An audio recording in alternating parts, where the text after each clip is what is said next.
Genèse chapitre 1er, le premier verset jusqu'à 5, la Bible dit ceci. Au commencement, Dieu créa les cieux et la terre. La terre était en forme et vide. Il y avait des ténèbres sur la surface de l'abîme. Et l'Esprit de Dieu se mouvait au-dessus des eaux. J'aimerais que nous puissions souligner et l'Esprit de Dieu se mouvait au-dessus des eaux. Verset 3. Dieu dit que la lumière soit, et la lumière fut. 4. Dieu vit que la lumière était bonne, et Dieu sépara la lumière d'avec les ténèbres. 5. Dieu appela la lumière jour, et il appela les ténèbres nuit. Ainsi, il y eut un matin, il y eut un soir et il y eut un matin, ce fut le premier jour. Le verset 14, Dieu dit qu'il y ait des luminaires dans l'étendue du ciel pour séparer le jour d'avec la nuit, que ce soit des signes pour marquer les époques, les jours et les années, et qu'ils servent des luminaires dans l'étendue du ciel pour éclairer la terre, et cela fut ainsi. Dieu fit les deux grands luminaires, le plus grand luminaire pour présider au jour et le plus petit luminaire pour présider à la nuit. Et il fit aussi les étoiles. Verset 17, Dieu le plaça dans l'étendue du ciel pour éclairer la terre. 18, pour présider au jour et à la nuit et pour séparer la lumière d'avec les ténèbres. Dieu vit que cela était bon, parole du Seigneur. On va prendre aussi Psaume 84, le verset 4. Psaume 84, 4 à 5. La Bible dit ceci. Les passerons même trouvent une maison, les hirondelles un nid où elles déposent ses petits. Tes autels éternels des armées, mon roi et mon Dieu. Heureux ceux qui habitent ta maison, ils peuvent te célébrer encore. Verset 6. Heureux ceux qui placent en toi leur appui, ils trouvent en leur cœur les chemins tout tracés. C'est la parole de Dieu. On peut se rasseoir. Alléluia. Nous bénissons le Seigneur Dieu pour ce matin. Le Dieu qui nous a donné la grâce encore de nous présenter ici. Que Dieu soit béni. Et je glorifie aussi le Seigneur pour les centres francophones, pour le pasteur, ceux qui nous ont ouvert la porte de se présenter ici au-devant de vous pour vous partager de la part de Dieu. Que Dieu vous bénisse, papa. Amen, amen. Et ce matin, nous sommes en train de partager sur un petit sujet. Dans les grands thèmes que nous avons dans cette année, nous avons le grand thème qui est intitulé « Demeure avec nous, Seigneur ». Et ce grand thème, en tout cas, c'est un thème qui m'a beaucoup fait réfléchir. Et j'ai compris beaucoup de choses par rapport à ça. Je pense qu'au fil du temps, on sera en train de partager ensemble pour la gloire de Dieu. Seulement que ce matin, je nous ai proposé un sous-thème, toujours dans le cadre de l'introduction de ce grand thème. Ce sous-thème est intitulé « La présence de Dieu, virgule, source de vie pour l'homme ». Entre parenthèses, l'humanité. Alléluia. La présence de Dieu, source de vie pour l'homme ou bien pour l'humanité. En d'autres termes, ce sujet veut dire ceci. La vie de l'homme tire sa source, son origine dans la présence de Dieu. Ça, c'est premièrement. Deuxièmement, ça veut aussi dire la substance qui fait naître, qui fait maintenir et maintiendra dans l'éternité la vie de l'homme, c'est la présence de Dieu. Alléluia. C'est maintenant ce thème que nous voulons parler ce matin. Et nous venons de lire le livre de Genèse. C'est un livre que nous connaissons tous. C'est un livre que nous lisons presque chaque jour. Nous commençons souvent, quand nous lisons la Bible, la plupart des fois, quand on est en train de parler du commencement, des fois, on fait allusion, donc on essaie un peu de croire que c'est par là que même l'histoire de Dieu a commencé. Pendant que ce n'est pas de la sorte, au fait. Quand la Bible dit, au commencement, Dieu créa les ciels et la terre, on veut tout simplement dire, en d'autres termes, que avant que les commencements... Donc, celui qui a commencé les commencements, c'est Dieu. Alléluia. Donc, le commencement n'a pas commencé avec... Donc, je peux dire quoi? Le commencement n'a pas révélé, si je peux dire, Dieu. Mais c'est Dieu qui a commencé, qui a établi le commencement. C'est lui qui a mis les choses en place. Chaque début de toutes choses, c'est Dieu qui les a mis en place. Alléluia. Alors, quand on est en train de parler maintenant de ces versets que nous venons de lire, où la Bible est en train de nous expliquer des choses que Dieu est en train de faire. La Bible dit au commencement, Dieu créa les ciels et la terre. Et puis, il y a des descriptions qu'on est en train de montrer sur la terre. La Bible dit, la terre était informe et vide. Il y avait des ténèbres sur la surface de l'abîme. Il y a une autre version que je lis, ça dit que la terre était tohi bohi, c'était vide. La terre n'avait pas de forme. Et puis on dit que l'eau couvrait la terre. Et après, maintenant, on dit que l'Esprit de Dieu était au-dessus de toutes ces choses. Donc, il y avait déjà le ténèbre, il y avait le vide, il y avait l'eau qui prenait tout l'espace, mais aussi il y avait l'Esprit de Dieu qui était au-dessus. On va en parler après. Alors, pourquoi nous avons lu ce verset et pourquoi on veut parler de ce thème ici? La présence de Dieu, source de vie pour l'homme. C'est justement parce que, premièrement, j'ai compris que aucun homme ne peut vivre sur la terre sans la présence de Dieu. Alléluia. Et deuxièmement, rien de ce qui a été créé sur cette terre n'a été créé sans Dieu. C'est ce que la Bible dit dans Jean chapitre 1er. Au commencement était Dieu, au commencement était la parole était Dieu, la parole était avec Dieu. Rien de ce qui a été fait n'a été fait sans cette parole. On parlait de Dieu. Alors, la raison pour laquelle nous voulons apprendre ce matin, c'est sujet au fait. La présence de Dieu, source de notre vie, ou bien source de la vie de l'homme ici sur la terre. Alors, ce que ça veut dire, tout simplement, la première des choses, si nous lisons Genèse chapitre 1er, le verset 26, quand on saute dans le verset 26, il y a Dieu qui dit, faisons l'homme à notre image et à notre ressemblance. Quand on veut dire que la présence de Dieu, c'est une source de la vie pour l'homme. La première des choses à comprendre est que lorsque Dieu était en train de créer l'humanité, au fait, quand Dieu avait commencé à créer, il avait d'abord une pensée, il avait d'abord une image de quelque chose qu'il voulait faire, de quelque chose qu'il voulait créer, au fait. Parce que si Dieu n'avait peut-être pas l'image de la chose qu'il voulait créer, peut-être que lorsqu'il avait créé la terre, il allait laisser la terre comme ça, avec ses vides, avec toutes ces choses qui étaient là-bas. Mais Dieu ne s'était pas limité par là.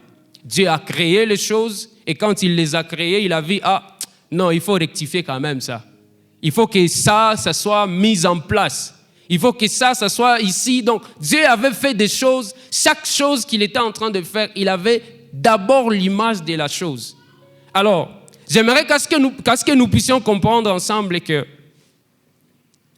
Dieu, dans tout ce que Dieu avait créé ici sur la terre, il y a comme une partie de son image qui est en train de vouloir être manifestée dedans. Alléluia. Il y a une partie, donc, il y a des choses que Dieu était en train de créer, mais qui symbolisaient d'abord son image. Raison pour laquelle j'ai pris ce verset de Genèse où la Bible est en train de nous montrer combien de fois, après que l'Esprit de Dieu soit au-dessus des eaux, Dieu a dit que la lumière soit, et la lumière fut. Alléluia. Dieu, quand il a commencé à créer, il a créé les ciels et la terre, mais il a commencé aussi par créer la lumière. Avant toute chose qui a été créée sur la terre, la première des choses qui a été créée d'abord, c'était la lumière. Et comme je viens de le dire, que toute chose que Dieu était en train de créer, ça voulait exprimer d'une part son image.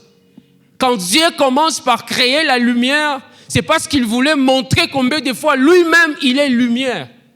Il voulait montrer combien de fois c'est au travers de la lumière que tout peut se faire bien. Alléluia. Et c'est par là que j'aimerais dire à quelqu'un ce matin que si jamais ta vie demeure dans le ténèbre, je t'assure que tu es en train de te perdre. Parce que Dieu n'habite pas dans les ténèbres. Raison pour laquelle Dieu, lorsqu'il était en train de créer, il a séparé la lumière des ténèbres. Il a mis la lumière à côté et les ténèbres à côté. C'est pourquoi quand Dieu nous appelle souvent, il a l'habitude de vouloir enlever en nous tout ce qui est ténèbres et le mettre à côté et positionner en nous la lumière qu'il est. Bonne soit suffisant ça. C'est ce que Dieu a toujours fait lorsqu'il crée l'humanité. Alléluia. Alors, la présence de Dieu, source de notre vie. La présence de Dieu, source de l'humanité. Ça s'exprime toujours dans ces contextes de ce verset où, lorsque tu seras en train de voir Dieu est en train de créer la lumière, le verset que nous avons lu après le verset 14 jusqu'au verset 18, où la Bible est en train de montrer combien de fois Dieu a créé même les luminaires.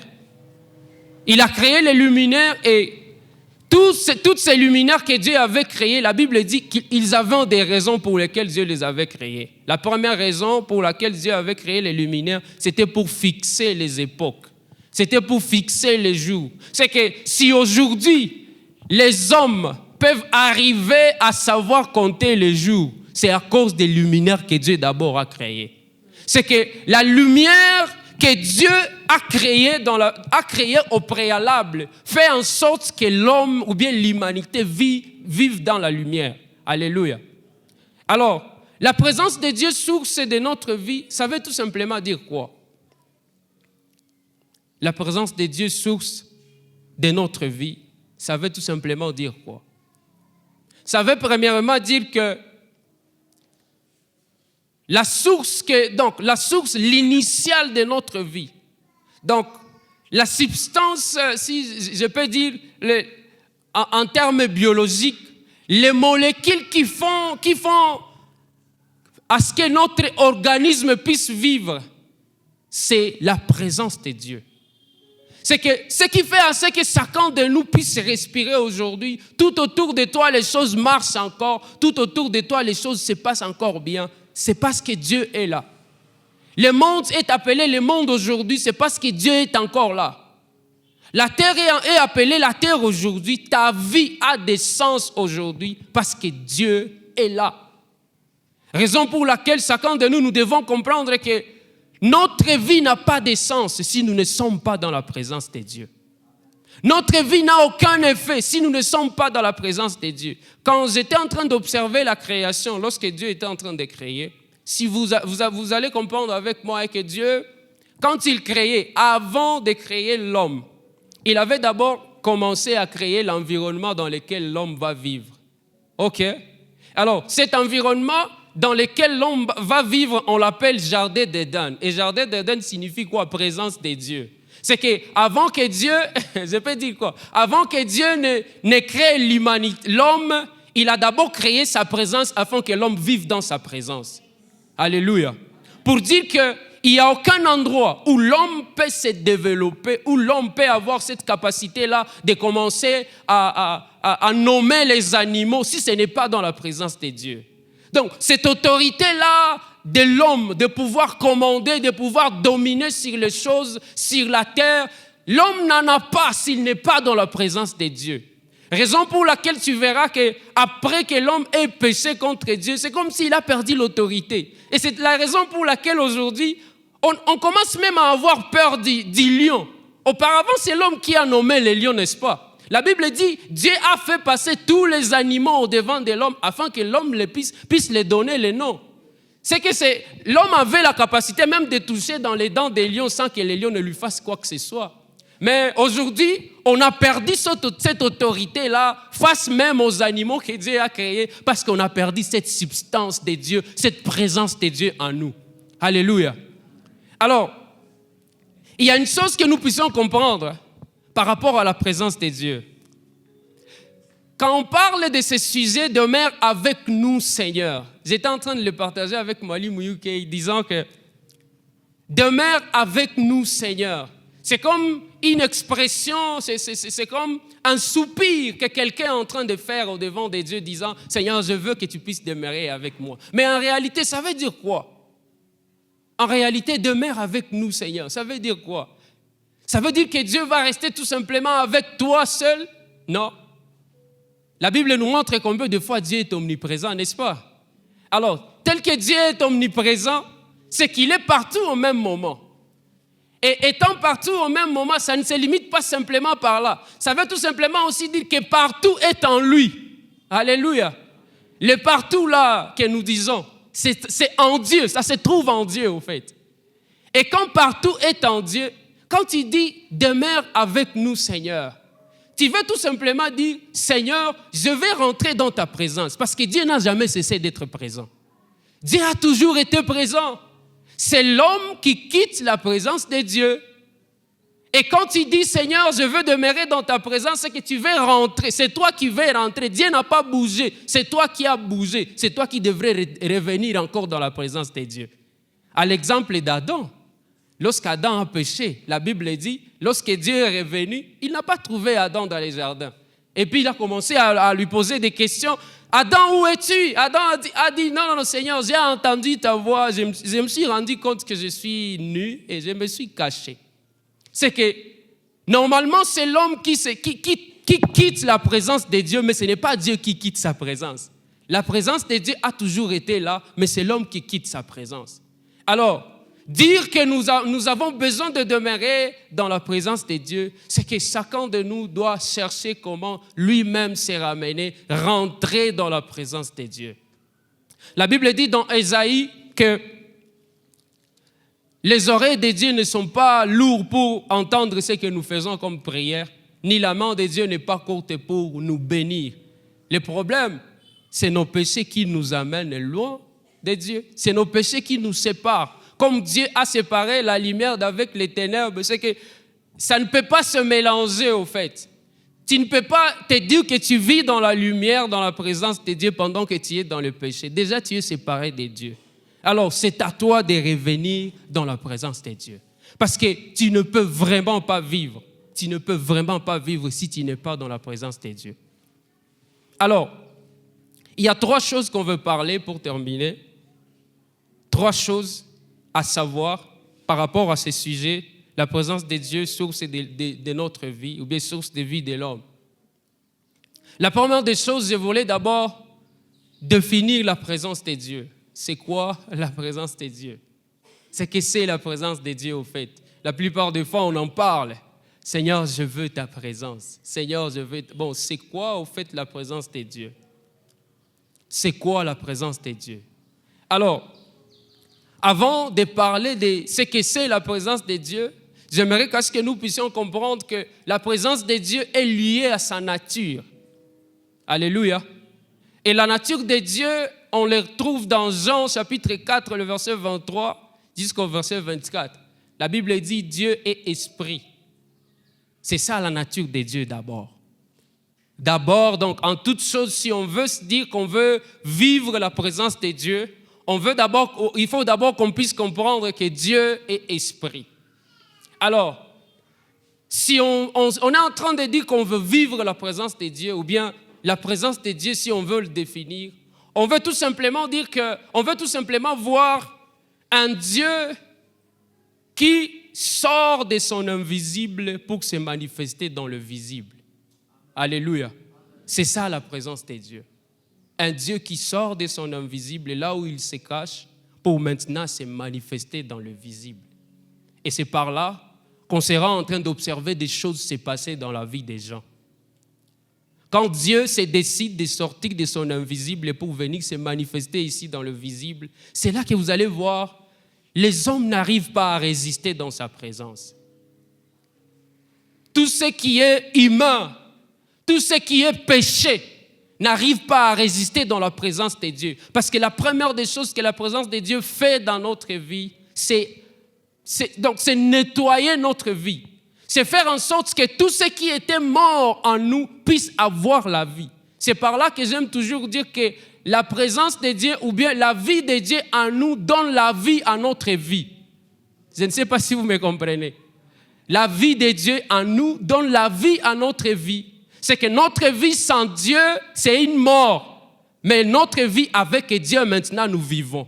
La Bible dit, si quelqu'un est en Christ, il est devenu nouvelle créature. Les choses anciennes sont passées et tout est devenu nouveau. Si la Bible dit, la personne devient une nouvelle créature, ça veut tout simplement dire que Dieu le crée à nouveau. Il était mort, Dieu donne cette personne une nouvelle vie. Donc sa vie entre dans la vie de l'humain, donne la vie à la vie de l'homme. Alléluia. Alors, nous allons comprendre ensemble toutes ces choses. C'est tellement important de comprendre que la présence de Dieu, c'est quelque chose de très important. C'est quelque chose de très important à désirer, à demeurer dedans, en fait. Il y a nulle part où tu peux mieux vivre si ce n'est pas dans la présence de Dieu. Et j'aimerais tout simplement te dire aussi, comme je l'ai dit, Dieu est omniprésent. Et quand il est omniprésent, c'est que la présence de Dieu ne se limite pas simplement lorsque nous sommes dans son temple. La présence de Dieu va même au-delà du temple. OK? Là, on est d'accord ensemble. Alors, Dieu, il y a des choses qu'il agit. Bien sûr, lorsque nous sommes dans son temple, il y a aussi d'autres choses qu'il manifeste lorsque nous sommes en dehors du temple. Et ça, maintenant, ça implique la vie de chacun de nous. C'est quelque chose qui touche maintenant notre quotidien de chaque jour. Parce que la présence de Dieu, au-delà d'être générale, la présence de Dieu Dieu l'a aussi fait individuel. Dieu a voulu aussi qu'il soit présent dans la vie personnelle de chacun de nous. Raison pour laquelle on parle toujours de ce qu'on appelle l'intimité. Alléluia. Parce que Dieu a besoin que dans l'intimité, que vous puissiez partager ensemble avec lui.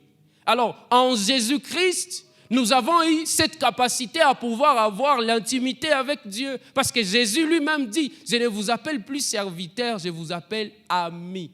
Parce que le serviteur ne connaît pas ce que fait son maître. C'est ce que Jésus était en train de vouloir exprimer. Il voulait nous dire que maintenant, ce n'est plus question de général. C'est maintenant question d'intimité, question de particulier. Dieu a besoin qu'à ce que la vie de chacun de nous, Dieu puisse les toucher individuellement. Dieu a besoin qu'à ce qu'il puisse, non seulement comme il a fait lorsqu'il était en train de créer, il a donné vie à toutes choses, il a aussi besoin de donner vie à ta propre vie seule.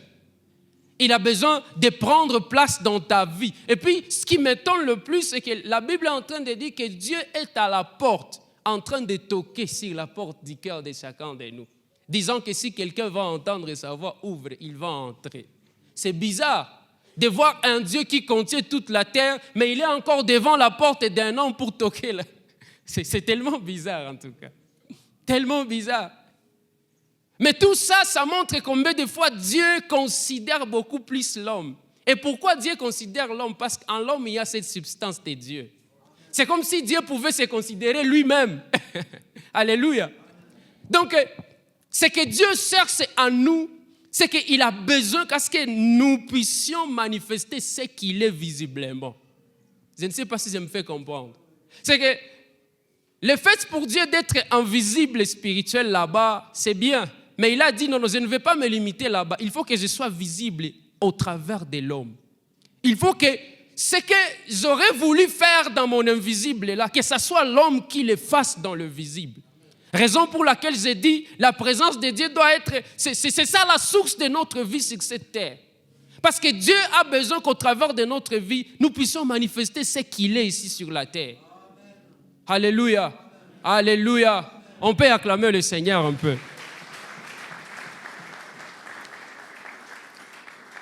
Alors, cette présence de Dieu, comme je l'ai dit, que c'est le fait de Dieu de quitter son invisible pour le visible, ça doit aussi se manifester au travers de beaucoup de moyens. Premièrement, au travers de notre vie, de notre quotidien, de la manière dont nous vivons sur la terre. Ce que nous produisons, ce qui provient de nous, au fait. C'est que je dis, quand j'ai commencé, et que la Bible dit, la terre était informe et vide. Il y avait des ténèbres, du ténèbre sur la surface de la terre. C'est comme la vie de chacun de nous. Après avoir péché, la vie de l'homme a été ténèbres, la vie de l'homme a été vide. La vie de l'homme n'avait plus de forme. On ne pouvait plus savoir c'est quoi ce que réellement ressemble l'homme. On ne pouvait plus savoir ça. Alors, lorsque Dieu entre dans notre vie, il fait en sorte que notre vie puisse avoir maintenant des formes, en fait. Dieu donne la forme à la vie de chacun de nous. Et quand il donne la forme à la vie de chacun de nous, il veut à ce que maintenant notre quotidien puisse manifester ce qu'il est là où nous sommes, en fait. Il veut à ce que ce qu'il est, en fait, la nature de Dieu. La Bible dit dans 1 Jean que Dieu est amour. Et celui qui aime, la Bible dit qu'il aime Dieu. Donc, il manifeste Dieu, si je peux dire. Donc, c'est important que la vie de tout un chacun de nous puisse manifester Dieu aussi dans le cadre de l'amour. On doit manifester l'amour dans le quotidien. Dans notre vie de chaque jour, on doit manifester l'amour. On doit donner l'amour aux gens. Je vais vous assurer, lorsque tu manifestes que tu aimes la personne à côté de toi, c'est là que cette personne dira aussi que Dieu l'aime. Parce que la Bible nous montre clairement que Dieu est invisible. Alors, entre nous, si je peux dire que je vis Dieu, je le vis comment? Si ce n'est pas au travers de toi qui sera en train de me faire du bien, je dirai que je vis Dieu. Si, et seulement si je suis dans un problème, et que ce soit toi qui m'apporte la solution, je dirais quoi? Je dirais que je vis Dieu, n'est-ce pas? C'est ça ce que Dieu attend de nous. Dieu attend aussi que nous puissions manifester sa personne au travers de l'amour qu'il est. C'est que nous devons avoir de l'amour envers nous-mêmes.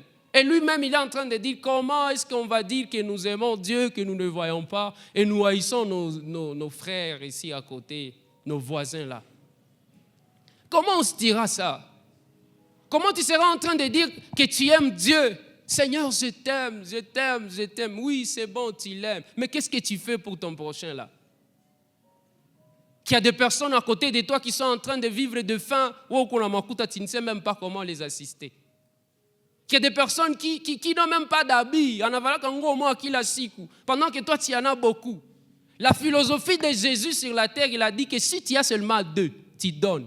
Mais il faut que Mungu anibariki na bia mingi, raison pour la maintenant ndaanza hapana. Hapana, Dieu attend que tu aies seulement deux choses, on n'a pas à mout. Tu n'as pas besoin d'en avoir beaucoup pour donner à quelqu'un. Tu as juste besoin d'avoir cet amour pour Dieu, pour le manifester au travers de quelqu'un. Alléluia. Un homme de Dieu disait que si tu manifestes la bonté envers quelqu'un, donc, ce que tu seras en train de faire, c'est vouloir donner à cette personne l'image d'un Dieu bon au travers de toi. C'est ce que tu seras en train de faire sur cette terre.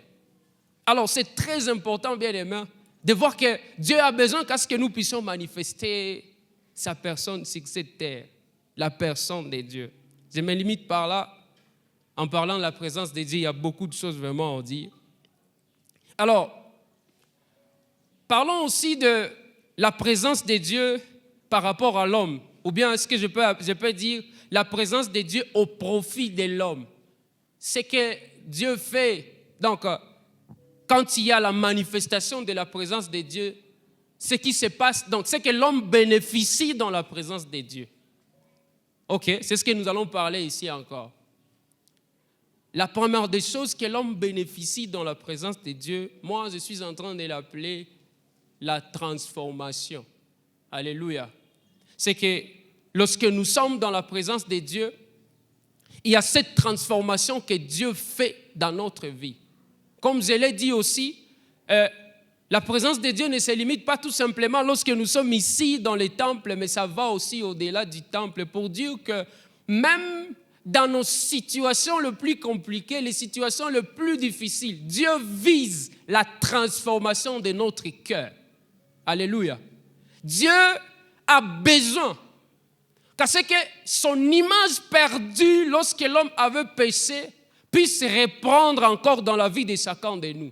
Raison pour laquelle il nous fait passer par des épreuves afin de pouvoir transformer notre vie.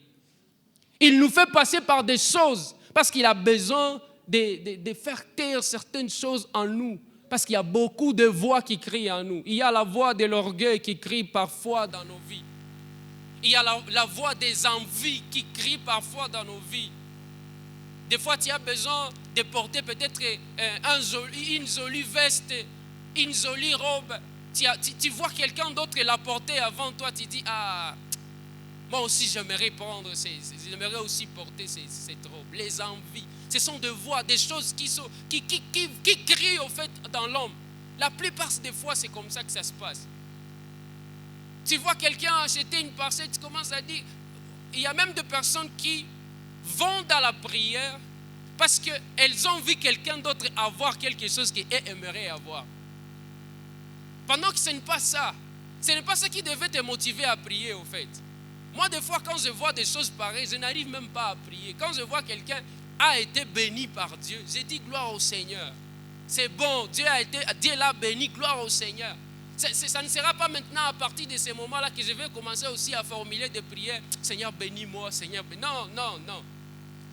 Dieu ne peut pas te bénir parce que tu as vu, parce qu'il a déjà béni quelqu'un d'autre. Et puis, au travers de sa bénédiction, toi, tu commences à envier sa bénédiction. Tu fais cette prière là-bas et puis dire que Dieu va te bénir. Dieu ne te bénira pas comme ça. Je vais te dire que Dieu, il est celui qui voit les cœurs. La Bible dit dans 1 Samuel qui était en train de partir, il était en train de partir bénir, c'était David.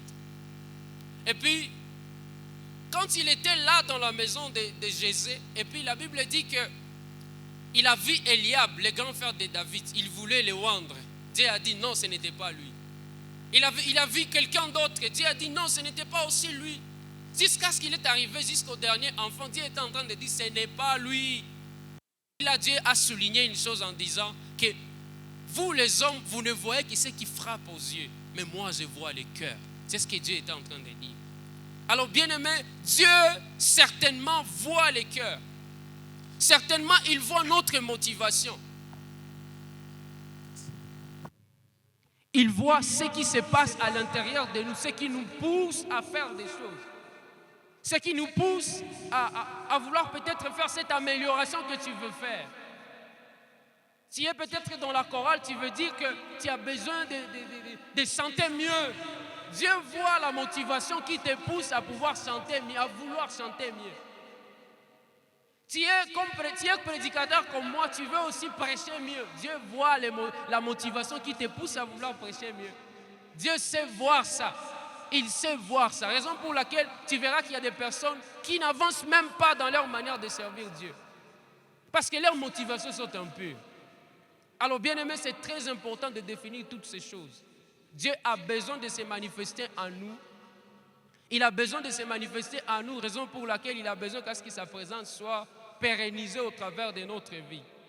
Alors, la présence de Dieu transforme notre cœur. La présence de Dieu fait en sorte que toutes ces envies-là, tout ce dont je viens de parler ici, puissent tomber afin que le caractère de Dieu soit celui qui se manifeste chaque jour au travers de notre vie. Raison pour laquelle nous devons désirer ardemment, comme David l'a dit, je désire une chose que je n'ai jamais désirée, demeurer dans la maison de Dieu jusqu'à la fin de mes jours. C'est ce que David dit.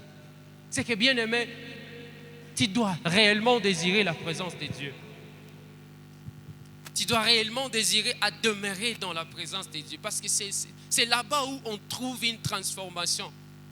C'est là-bas où Dieu touche notre vie. C'est là-bas où Dieu change des choses dans notre vie. Il fait tomber notre orgueil. Il fait tomber toutes ces mauvaises motivations. Il fait en sorte que notre vie soit conforme à sa parole. Dans sa présence. Moi, j'aime dire une chose. La présence de Dieu, c'est comme une connexion Wi-Fi qui nous permet de télécharger des choses dans le ciel là-bas, afin de pouvoir recevoir ces choses dans notre être intérieur pour que ça soit manifesté dans notre vie de tous les jours. Alléluia. Donc, nous, on a l'habitude de le faire quand on a installé un système d'exploitation sur une machine. On a l'habitude de faire ce qu'on appelle les mises à jour. C'est que parfois, des fois, le système d'exploitation est toujours venu sans que ça soit complet au fait. C'est comme la vie de chacun de nous. Là, la vie de chacun de nous était complète au fait. Alors quand nous sommes en Dieu, nous sommes dans sa présence. C'est dans sa présence où Dieu télécharge les mises à jour pour notre vie. Donc il nous met à jour. Il nous actualise sur les temps, la présence de Dieu. Alors bien aimé, on doit désirer la présence de Dieu. On doit désirer. Parce que c'est ça la source de notre vie. Parce que c'est ça ce qui fait en sorte que notre vie ait des sens sur la terre. La Bible dit dans Matthieu que si le sel perdait son saveur, en quoi la lui rendra-t-on? En quoi la lui rendra-t-on? Si toi, un homme, sur cette terre, tu perds ta saveur, si tu perds la présence de Dieu, qu'est-ce qui va te la donner? Qu'est-ce qui va encore faire en sorte que ta vie puisse avoir, je peux dire, ces sens-là, ces goûts-là sur cette terre? Nous devons le désirer ardemment. Nous devons vraiment, vraiment désirer la présence de Dieu. Parce que c'est ce qui fait en sorte que notre vie puisse avoir des sens. Je finis en disant 3 choses. La première des choses, par rapport à notre verset que nous venons de lire, le premier verset est que au milieu du ténèbre, au milieu de tout ce qui peut arriver comme situation compliquée, j'aimerais t'assurer que la présence de Dieu surpasse toutes ces choses. La présence de Dieu surpasse tout. Ça, c'est la première des choses. La deuxième des choses est que la seule personne, si je peux appeler la personne, qui peut avoir la capacité de te placer à un niveau donné de la vie, c'est Dieu. La seule personne qui peut avoir la capacité de te placer à un niveau quelconque, je ne sais pas au travail, je ne sais pas où est-ce que tu peux te trouver, celui qui a la capacité de te placer là-bas, c'est Dieu. La Bible dit que Dieu a créé les luminaires, il les a placés dans l'étendue du ciel, afin que ça puisse présider. Alléluia. C'est que c'est Dieu qui a la capacité de pouvoir nous placer là où il veut. C'est Dieu qui a cette capacité de le faire. Et la troisième des choses, c'est lui qui sait mettre les choses en place. C'est notre Dieu. Alléluia. C'est lui qui sait mettre les choses en place. C'est notre Dieu. J'aimerais que nous puissions finir avec notre verset de psaume là qu'on a lu. J'aimerais les relire encore pour que nous puissions comprendre. Psaume chapitre 84. Psaume 84, le verset 4.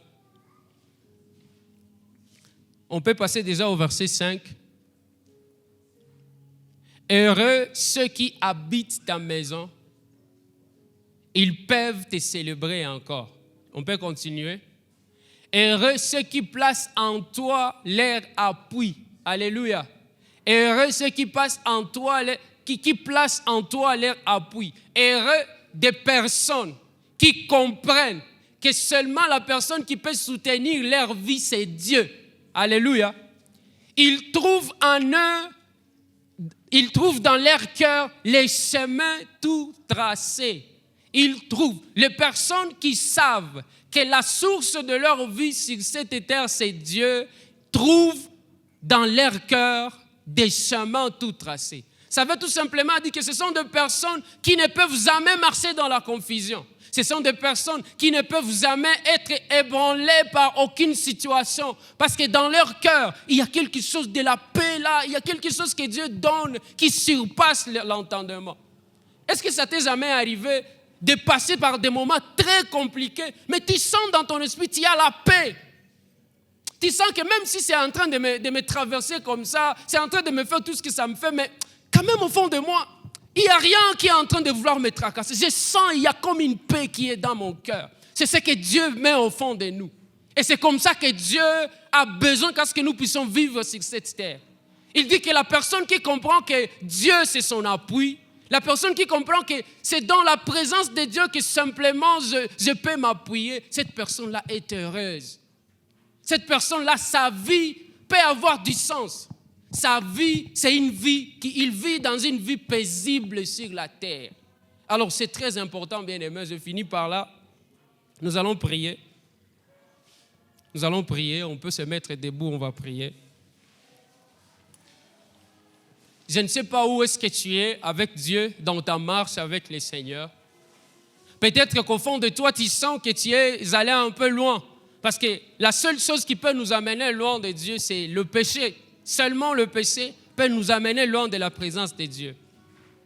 Alors, je ne sais pas où tu es toi aussi. Je ne sais pas ce que tu comprenais par rapport à la présence de Dieu, mais ce matin, on veut d'apprendre que la présence de Dieu, c'est la source de notre vie. C'est la seule chose qui peut faire en sorte que notre vie puisse avoir du sens. Alors, j'aimerais qu'à ce que ce matin, chacun de nous puisse prier, qu'il puisse prier et dire quelque chose à Dieu. J'aimerais que tu dises quelque chose à Dieu. Élève ta voix et commence à dire des choses à Dieu. Seigneur, nous sommes là ce matin. Nous te bénissons pour ta parole ce matin. Nous te glorifions parce que tu es Dieu. Nous te bénissons parce que tu viens de nous montrer combien ta présence est tellement importante pour la vie de chacun de nous. Combien, Père éternel, nous ne pouvons pas vivre sans toi. Combien, Père éternel, rien de ce que nous pouvons faire sur cette terre ne peut être bon si nous ne sommes pas dans ta présence.